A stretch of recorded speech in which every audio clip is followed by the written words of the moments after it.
जहां न पहुंचे नजर वहां की है हमें खबर। अब देश विदेश की खबरों से रहिए ना बेखबर। अब आप साथ वारिश टाइम। हेलो दोस्तों, आज है 29 सितंबर 2025 दिन सोमवार का। हिंदी तिथि आश्विन शुक्ल पक्ष सप्तमी तिथि। और आइए बात करते हैं आज के मुख्य समाचार, बड़ी खबरें देश और दुनिया का ताजा अपडेट लेकर हाजिर हो गए हैं। आज का ये वीडियो भी बहुत स्पेशल होने वाला है। बिना टाइम विलंब के शुरुआत करते हैं आज की पहली बड़ी खबर। सबसे पहले आपको बताएं, नवरात्रि का आज 8वां दिन है और नवरात्रि में 8वां दिन माँ महागौरी का होता है और 8वां दिन काफी महत्वपूर्ण भी है। माँ महागौरी महादेव की अर्धांगिनी के रूप में उनके साथ विराजमान रहती हैं। और आपको बताएं कि माता को श्वेतांबर धरा के नाम से भी जाना जाता है और माता का ये स्वरूप माँ अन्नपूर्णा का भी है। और ऐसी मान्यताएं हैं कि जो भी व्यक्ति माँ महागौरी की आराधना सच्चे मन से करता है तो उसे सभी तरह के पापों से मुक्ति मिलती है, साथ ही किसी भी प्रकार के कष्ट उनके निकट नहीं आते हैं। महागौरी जी को नारियल से बनी मिठाइयों का भोग बेहद पसंद है। इसके अलावा आप माता को हलवा या काले चने का भोग भी लगा सकते हैं। चलिए खबरों में आगे बढ़ते हैं। पहली बड़ी खबर आप देखिए, भारत ने 9वीं बार एशिया कप का खिताब जीत लिया है। तिलक वर्मा की बेहतरीन पारी की बदौलत टीम इंडिया ने फाइनल में पाकिस्तान को 5 विकेट से हरा दिया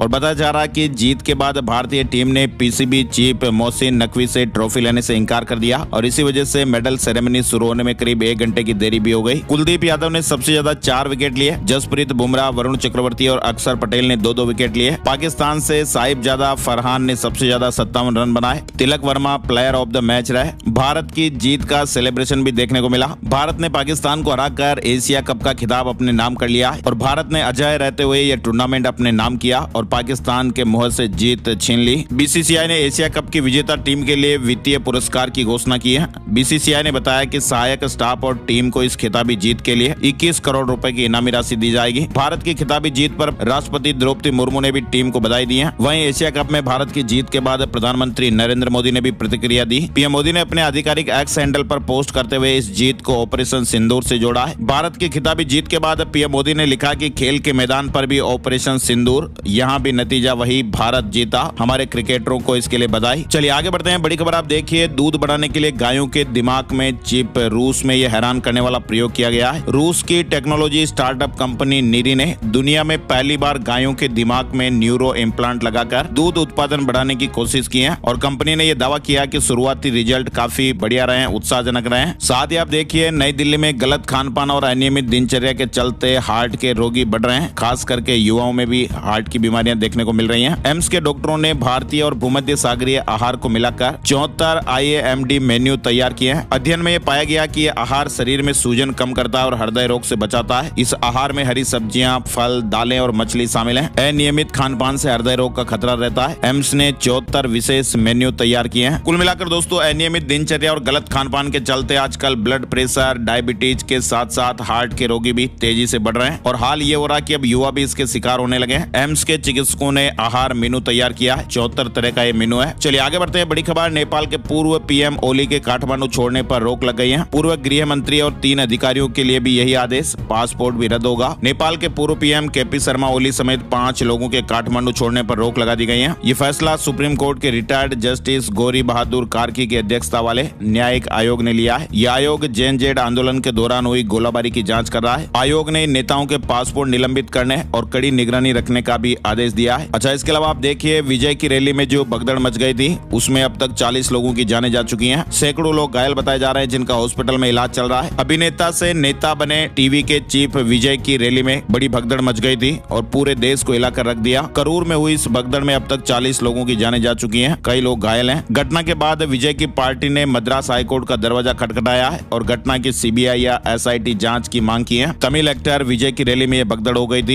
एक्टर विजय की रैली में जो भगदड़ हुई, उनकी पार्टी का यह आरोप है कि DMK के नेताओं ने हादसे की साजिश रची। वहीं सरकार ने कहा कि सुरक्षा नियम तोड़े गए। मद्रास हाईकोर्ट में इस मामले की जांच के लिए अपील की है। चलिए आगे बढ़ते हैं। बड़ी खबर आप देखिए, अर्जेंटीना में 3 लड़कियों की जान लेने का मामला सामने आया है। इंस्टाग्राम पर उनको लाइव दिखाया गया। ड्रग गैंग ने पीटा, उंगलियां काटी, नाखून उखाड़ दिए और फिर गला घोंटकर उनकी जान ले ली। अर्जेंटीना में ड्रग गैंग ने 3 लड़कियों के साथ ये बेरहमी से वारदात की है और इस पूरी वारदात को इंस्टाग्राम पर लाइव दिखाया गया। ये घटना 19 सितंबर की बताई जा रही है और अब इस घटना के विरोध में वहाँ विरोध प्रदर्शन भी शुरू हो गए। चलिए इधर आप देखिए, ईडी जल्द ही कुछ एक्टर और क्रिकेटर की संपत्तियां जब्त करेगी। सट्टेबाजी ऐप के प्रचार का मामला, प्रवर्तन निदेशालय यानी ईडी अब जल्द ही कुछ खिलाड़ी और अभिनेताओं की करोड़ों की संपत्तियां जब्त करने जा रहा है। ये कार्रवाई मनी लॉन्ड्रिंग रोकथाम कानून पीएमएलए के तहत ऑनलाइन बेटिंग ऐप 1x बेट के प्रमोशन मामले में होने वाली है और ईडी जल्द ही सेलिब्रिटीज की इन चल संपत्तियों को जब्त करने का आदेश जारी करेगी। कुछ सेलिब्रिटीज की संपत्तियां यूएई यानी संयुक्त अरब अमीरात के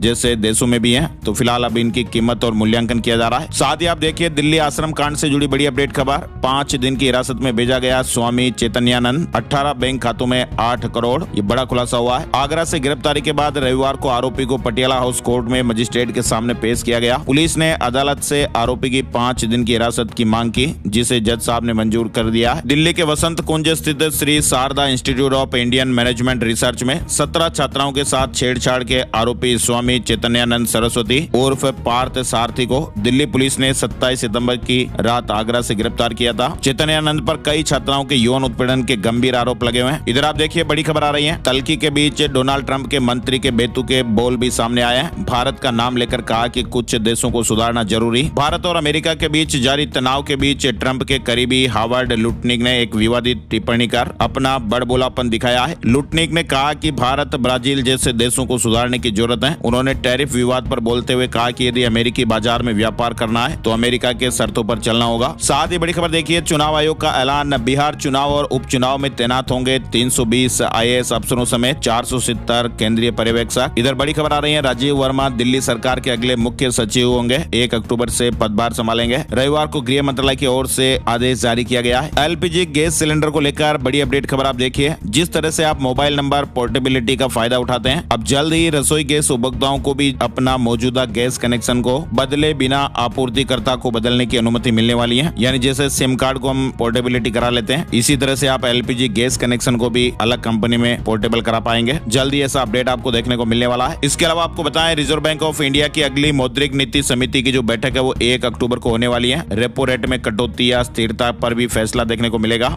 1 अक्टूबर को होने वाली आरबीआई की मॉनेटरी पॉलिसी की बैठक, एसबीआई की रिपोर्ट में 25 बेसिस पॉइंट की कटौती के सुझाव दिए गए हैं। अब देखते हैं मीटिंग के बाद क्या फैसले आते हैं। साथ ही एक अलर्ट करने वाली खबर सामने आ रही है, आज दुनिया में लगभग 1/3 बच्चे और किशोर मायोपिया से पीड़ित हैं। यानी इस समस्या में बच्चे दूर की चीजें साफ नहीं देख पाते हैं और उम्र बढ़ने के साथ ये और भी हालत गंभीर हो जाती है। प्रदूषित हवा बच्चों की आंखों के कार्निया और आंख के आकार को प्रभावित करती है। दुनिया भर में बढ़ता वायु प्रदूषण सेहत को गंभीर रूप से क्षति पहुंचाता दिख रहा है। कई मेडिकल रिपोर्ट में ये सामने आया कि वायु प्रदूषण के लंबे समय तक संपर्क में रहने वाले लोगों में तमाम तरह की क्रोनिक बीमारियों का जोखिम अधिक हो सकता है। वहीं आप देखिए, ऊँटनी के दूध से बना बिस्कुट शुगर के मरीजों के लिए वरदान। वैज्ञानिक ये मानते हैं कि ऊँट का दूध औषधीय गुणों से भरपूर होता है और ये शुगर के मरीजों के लिए तो बहुत ही फायदेमंद माना जाता है। साथ ही आप देखिए, ईवी चार्जिंग स्टेशन स्थापित करने के दिशा निर्देश जारी हुए हैं। केंद्र सरकार पीएम ई ड्राइव के तहत सब्सिडी जैसी सुविधाएं भी दे रही है और ये भी अपडेट आया कि किन जगहों पर चार्जिंग स्टेशन लगाए जाएंगे, इसके मानक भी तय किए गए हैं। केंद्र सरकार ने पीएम ई ड्राइव के तहत देश भर में लगभग 72,300 सार्वजनिक इलेक्ट्रिक वाहन यानी ईवी चार्जिंग स्टेशन स्थापित करने का ऐलान किया है। बड़ी खबर देखिए आप, ई कॉमर्स सेल के आगे फीका पड़ गया ऑफलाइन मोबाइल बाजार, 10 दिन में 40% बिक्री गिर गई। यानी दोस्तों, भारत के ऑफलाइन स्मार्टफोन बाजार पर ऑनलाइन सेल का गहरा असर देखने को मिल रहा है। फ्लिपकार्ट, अमेजन की फेस्टिव सेल शुरू होते ही ग्राहकों का रुझान ऑनलाइन शॉपिंग की ओर बढ़ा और ऐसे में 10 दिनों में ऑफलाइन बिक्री लगभग 40% तक गिर गई। कुल मिलाकर भारत का जो ऑफलाइन मोबाइल बाजार है वो इस समय बड़ी चुनौती से गुजर रहा है। ऑफलाइन दुकानदारों का सीधा सा आरोप है कि वे इन ऑनलाइन कीमतों से मुकाबला नहीं कर पा रहे हैं। साथ ही बड़ी खबर आप देखिए, भारतीय बी स्कूल में तेजी से बढ़ रहा एआई का इस्तेमाल, लेकिन सिर्फ 7% फैकल्टी एक्सपर्ट हैं। एक सर्वे में यह खुलासा हुआ है। साथ ही स्कूली और उच्च शिक्षा के पाठ्यक्रम में आयुर्वेद को भी शामिल किया जाएगा। सरकार एक बड़ी पहल शुरू करने जा रही है। एनसीईआरटी और यूजीसी मिलकर एक नए कोर्स मॉड्यूल बना रहे हैं। वहीं बड़ी खबर आप देखिए, 2 अक्टूबर को देश भर में सबकी योजना सबका विकास अभियान शुरू करेगा केंद्र। जी हां, पंचायती राज मंत्रालय 2 अक्टूबर 2025 से सबकी योजना सबका विकास अभियान शुरू करेगा और इससे वित्तीय वर्ष 2026-27 के लिए पंचायत विकास योजनाओं की तैयारी की प्रक्रिया शुरू होगी। हैदराबाद में ब्रेस्ट कैंसर के खिलाफ जागरूकता अभियान पिंक पावर रन 2.0 में 20,000 लोग शामिल हुए। हैदराबाद में ब्रेस्ट कैंसर के खिलाफ एक जागरूकता अभियान चलाया गया। साथ ही बड़ी खबर आप देखिए, प्रधानमंत्री नरेंद्र मोदी ने रविवार को मन की बात में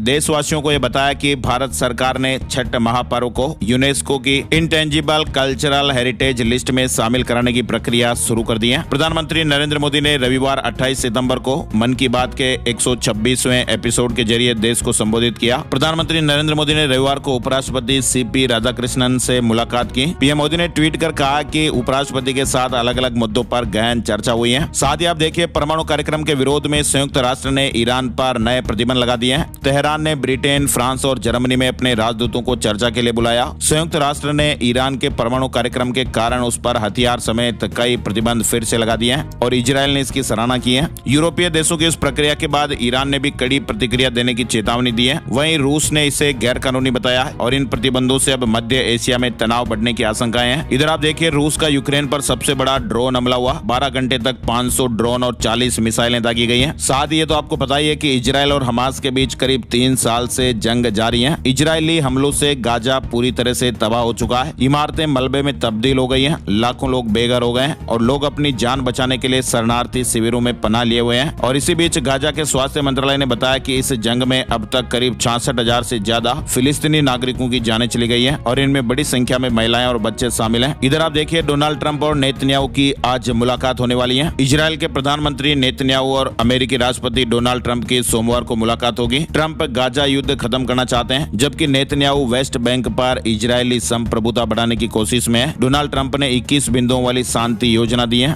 अब देखते हैं मीटिंग में क्या अपडेट आते हैं। साथ ही आप देखिए, घूस में 315 करोड़ रुपए कमाए और अब 2 साल में तख्ते पर चढ़ना पड़ेगा। चीन के पूर्व कृषि मंत्री को ये कड़ी सजा सुनाई गई है। साल 2012 में शी जिनपिंग के सत्ता में आने के बाद से ही चीन में 10 लाख से ज्यादा अधिकारियों पर भ्रष्टाचार के मामलों में सख्त कार्रवाई हो चुकी है और अब चीन के पूर्व कृषि मंत्री तांग रेनजियन को घूस लेने के आरोप में मौत की सजा सुनाई गई है। रेलवे ने बड़ा फैसला लिया है, टिकट आरक्षण के नए नियम। भारतीय रेल ने पर्व त्योहारों में यात्रियों की बढ़ती भीड़ को देखते हुए एक बड़ा फैसला लिया है। IRCTC वेबसाइट और रेल वन ऐप से बुक किए जाने वाले आरक्षित टिकट में सामान्य आरक्षित टिकटों की बुकिंग के लिए पहले 15 मिनट के दौरान आधार ऑथेंटिकेशन अनिवार्य किया गया है ताकि यात्रियों को आसानी से टिकट मिल सके। वहीं आरक्षित यात्रियों को दिक्कत नहीं हो और लोड नहीं बढ़े, रेलवे ने ट्रेनों में कुछ तिथियों के लिए रिजर्वेशन बंद कर दिया है। 29, 30 सितंबर और 1 व 2 अक्टूबर को सुबह 8 बजे से 2 बजे तक ही आरक्षित टिकटों की बुकिंग होगी। दुर्गा पूजा को लेकर 4 दिनों तक एक ही शिफ्ट में आरक्षण टिकट काउंटर खुलेगा। बड़ी खबर देखिए, मोहन भागवत ने लॉन्च किया संग गीत एल्बम मातृभूमि को समर्पण बताया। दिल्ली एयरपोर्ट पर कस्टम विभाग ने एक यात्री के पास से 867 ग्राम सोना बरामद किया है और व्यक्ति को गिरफ्तार कर लिया गया है। यात्री ने यह स्वीकार किया कि उसने म्यांमार से ये तस्करी करके सोना लाया था। 7 अक्टूबर के बाद देश भर में हो सकती है SIR की शुरुआत। चुनाव आयोग ने तैयारियां पूरी कर ली हैं। उत्तराखंड से बड़ी खबर आप देखिए, जब तक जीवित हूं एक छात्र को न्याय मिलेगा। छात्रों के हित में CBI जांच से भी परहेज नहीं। मुख्यमंत्री धामी ने अधीनस्थ सेवा चयन आयोग के पेपर लीक मामले में छात्रों को न्याय दिलाने का आश्वासन दिया है। उन्होंने कहा कि SIT जांच कर रही है और जरूरत पड़ने पर CBI जांच भी कराई जाएगी। उन्होंने छात्रों से धैर्य रखने की अपील की है। पंजाब की मान सरकार को मिला डेटा टेक्नोलॉजी अवार्ड 2025। डिजिटल क्रांति में राज्य नंबर 1 बना है। पंजाब सरकार ने डेटा टेक्नोलॉजी अवार्ड 2025 जीतकर देश में ये साबित कर दिया कि वे डिजिटल क्रांति में भी आगे हैं। मुख्यमंत्री भगवंत सिंह मान की सरकार के नेतृत्व में पुरस्कार इंडियन एक्सप्रेस ग्रुप द्वारा दिया गया। वहीं मिथुन मनहास BCCI के नए अध्यक्ष बनाए गए हैं। वे 37वें BCCI अध्यक्ष हैं। मनहास इस पद पर निर्विरोध चुने गए हैं। साथ ही आपको बताएं, जम्मू कश्मीर कुपवाड़ा में सेना ने 2 आतंकियों को ढेर कर दिया है। घुसपैठ की कोशिश कर रहे थे। उत्तर प्रदेश से एक बड़ी हैरान कर देने वाली खबर सामने आ रही है। अगर आप भी नया आलू खरीद रहे हैं तो सावधान हो जाइएगा। नए आलू के नाम पर धड़ल्ले से जहरीला आलू भी बिक रहा है। बाजारों में ऐसे आलू करीब 50 रुपए किलो के रेट पर मिल रहे हैं। मतलब 30 रुपए किलो का आलू 20 रुपए मुनाफे पर बेचा जा रहा है। गोरखपुर में खाद्य सुरक्षा विभाग की टीम ने रविवार को आलू मंडी में छापेमारी की और टीम ने 2 ट्रक आलू जब्त किए हैं। ये आलू तमिलनाडु के वेलोर और यूपी के फर्रुखाबाद से मंगाया गया था। टीम ने 2 ट्रक आलू जब्त कर लिए हैं। टीम ने जब जांच की तो उसमें केमिकल मिला पाया गया। दोनों ट्रकों पर 500 क्विंटल से ज्यादा लाल आलू लदा हुआ था। फिलहाल आप देखिए, बड़ी खबर, स्कूल में काम नहीं करने पर बच्चे को उल्टा लटका दिया। पानीपत में प्रिंसिपल ने डांटने के लिए ड्राइवर बुलाया और उसने रस्सियों से बांधकर बच्चे को पीटा।